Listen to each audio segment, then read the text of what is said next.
Que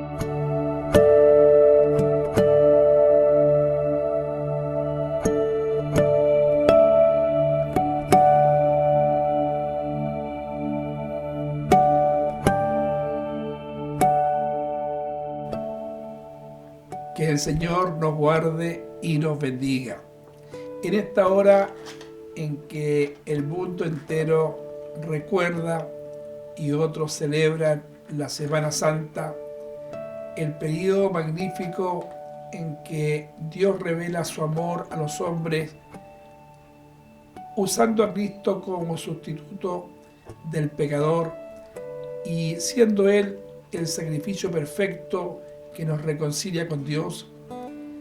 He sentido en el Señor de enviar una reflexión bíblica, recordando los tiempos que vivimos y comparándolos también con el tiempo en que el Señor entregó su vida en la cruz para darnos salvación a todos. ¿Cuál era el ánimo de aquellos que seguían a Jesús en aquel tiempo? ¿Cuáles eran las condiciones sociales, políticas, económicas y aún climáticas que estaban en el momento en que Jesús fue aprehendido y crucificado? ¿Qué lecciones podemos sacar de todo esto que el Señor nos entrega? Podemos mirar, por ejemplo, en el Evangelio según San Lucas, que hay varias cosas que se remarcan, como la grandeza del servicio, cuando el Señor les recuerda a los discípulos y apóstoles que quién es el mayor, el que sirve o el que es servido. Y dice que es el que se sienta a la mesa. Sin embargo, dijo: yo estoy entre vosotros como el que sirve. ¿Y qué hizo el Señor? Sirvió hasta el final. Sirvió aún su propia vida. Pero esto ninguno de los apóstoles y discípulos lo había entendido. Todos estaban con el Cristo que multiplicaba el pan y los peces y alimentaba a miles. Todos estaban con aquel que resucitó a Lázaro y al hijo de la viuda de Naín. Todos estaban con el que limpiaba a los leprosos, con el que sanó a la mujer que tenía flujo de sangre y, por supuesto, resucitó a la hija de Jairo. Todos estaban con el Señor que abría los ojos a los ciegos y sanaba a los mancos y a los paralíticos. Siempre todo era bendición, bendición, bendición, bendición, bendición. Salud, holgura, multiplicación, respuesta y satisfacción de necesidades. O sea, todo a favor de aquel que medía. ¿Y qué pasó con el que hacía estos milagros? ¿Qué pasó con el Maestro, con el Hijo de Dios? ¿Dónde estaba la lealtad de sus seguidores? ¿Hasta qué punto ellos eran capaces de ser leales en ese ambiente en que se desenvolvían? Parece ser que aquello no estaba en la mente de los apóstoles.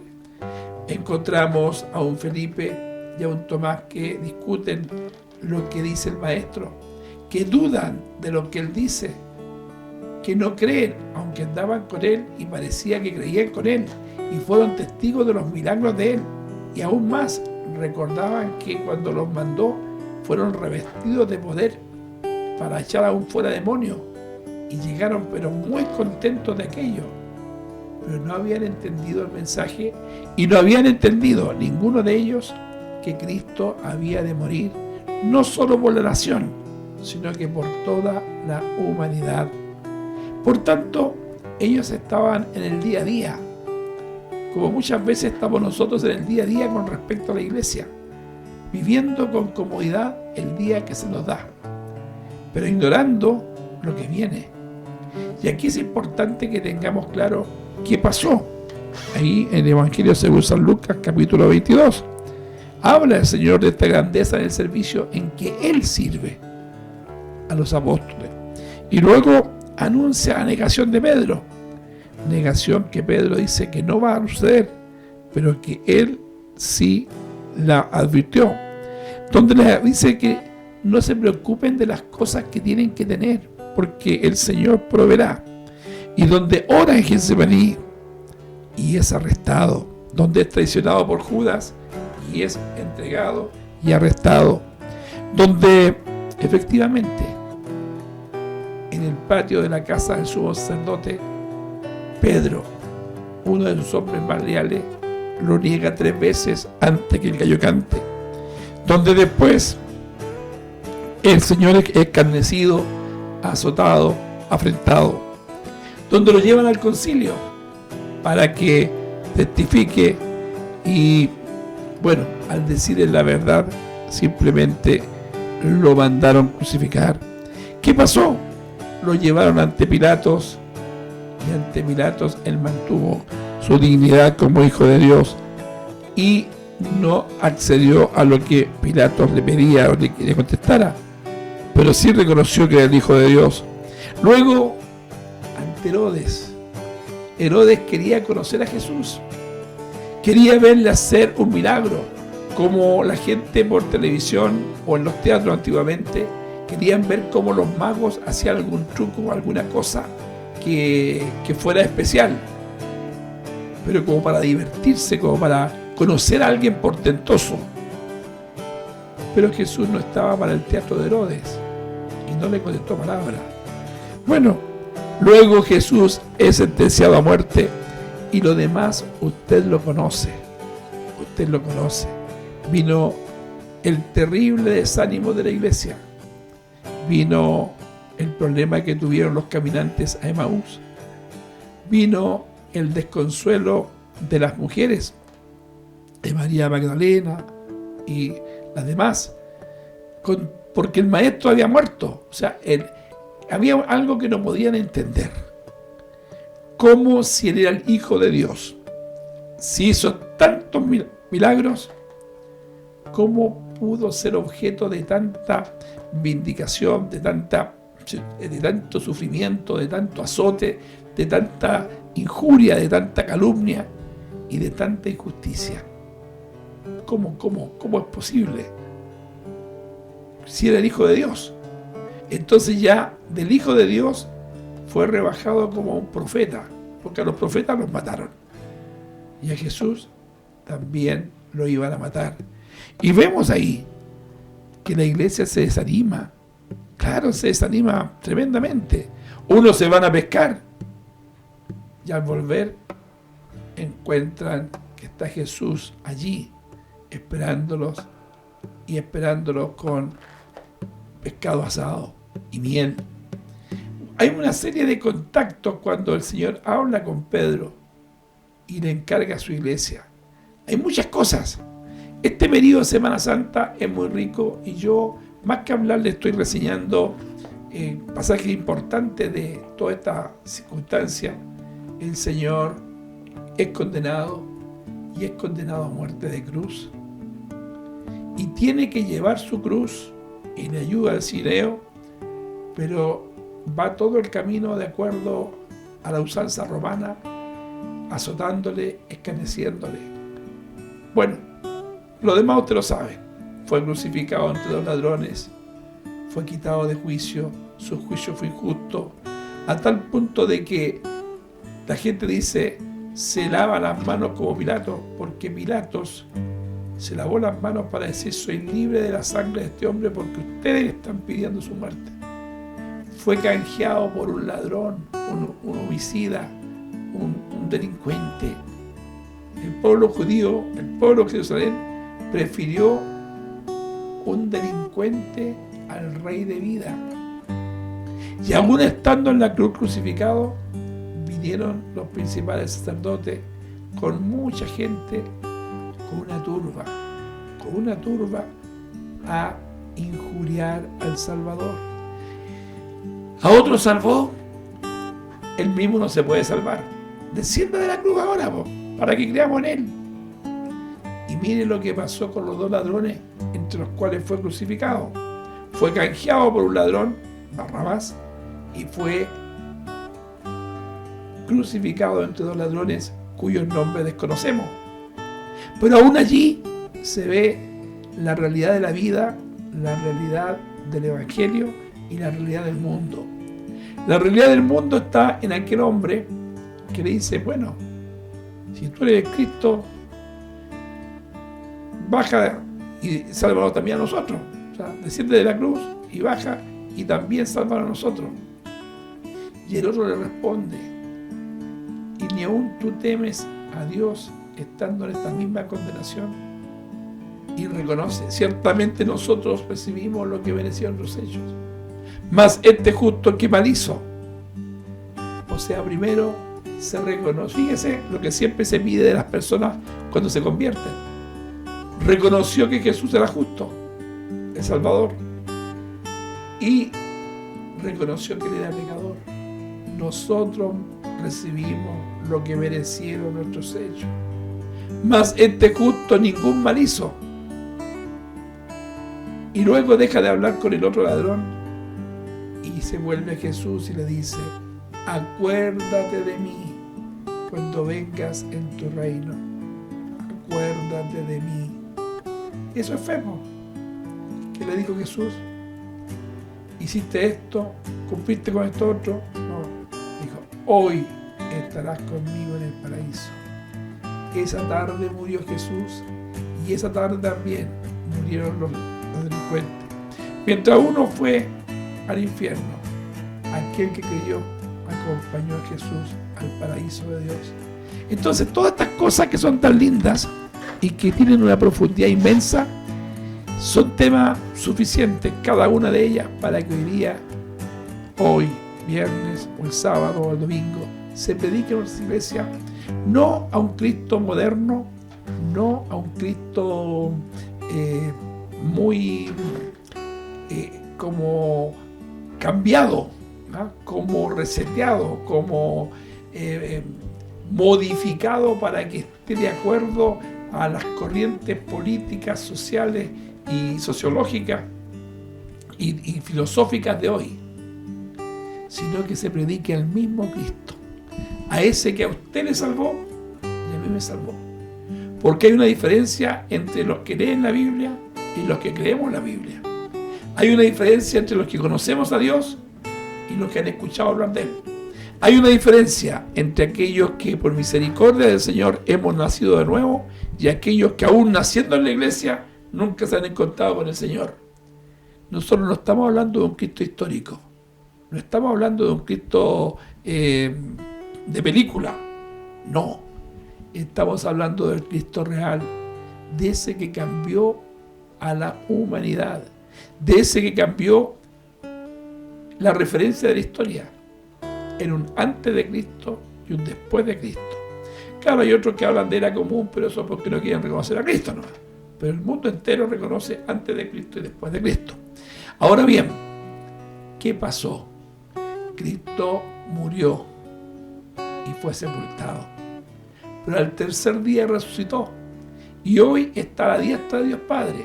Se manifestó a muchos y subió al cielo en los campos de Betania en la presencia de casi 500 testigos.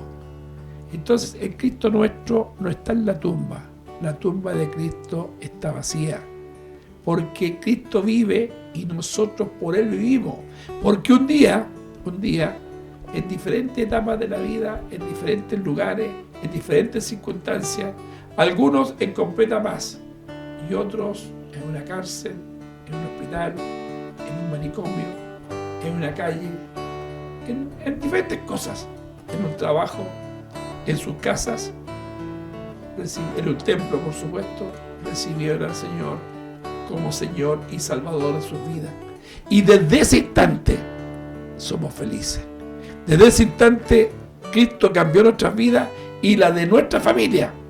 ¿Cuántos de los testimonios que tenemos es de hermanos que se convirtieron y convirtiéndose en hermano o la hermana, toda su familia posteriormente empezó a servir al Señor? Y cómo Dios le cambió la vida, cómo el Señor nos ha cambiado la vida.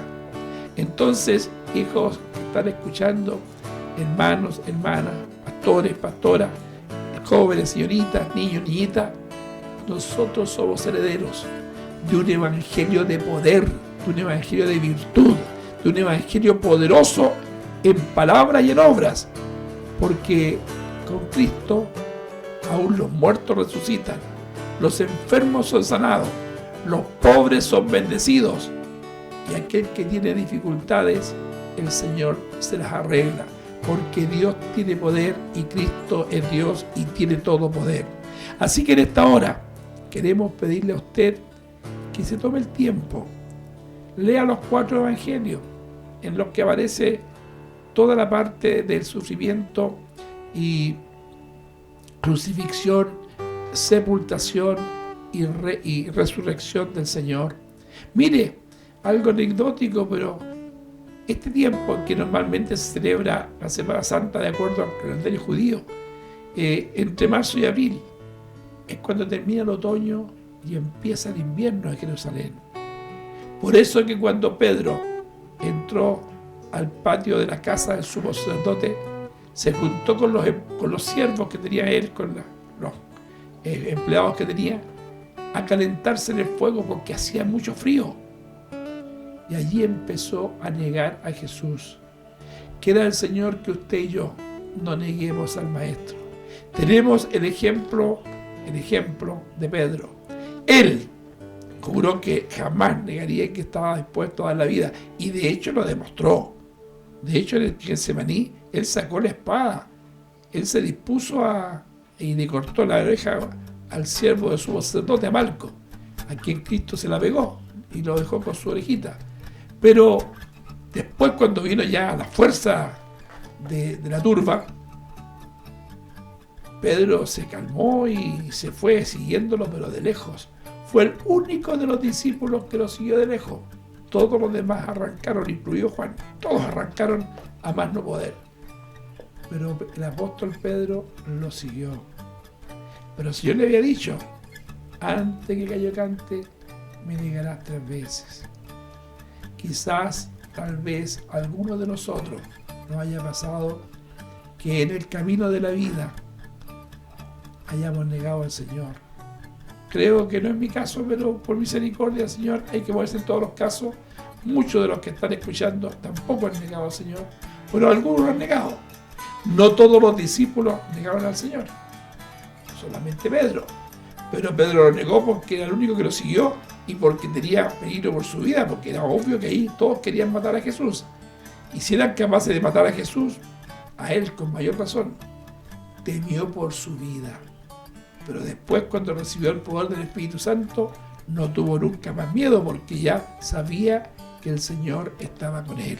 Para usted, en esta hora, en este mundo en que se anuncian tantas cosas, tantos cambios, en el mundo entero y en nuestro país hay tantos cambios que se prometen, muchos de ellos contrarios a la palabra del Señor y que van a implicar en algún momento una definición que a usted lo va a poner a favor o en contra de ciertos deberes morales que los cristianos tenemos que cumplir, y tiene que elegir si va a servir al Señor o no lo va a hacer, pero con la ayuda del Señor. Así como allá se vivieron todas estas etapas cuando Cristo habló con sus discípulos, cuando los fueron y lo arrestaron, cuando lo pasaron por todas estas autoridades y lo interrogaron y lo condenaron, por muchas cosas que se pasan, por muchísimas cosas que se pasan, por muchas. Tenga la certeza que en todo momento el Señor va a estar con usted. No se desanime. Mire lo que pasó con los de Emaús.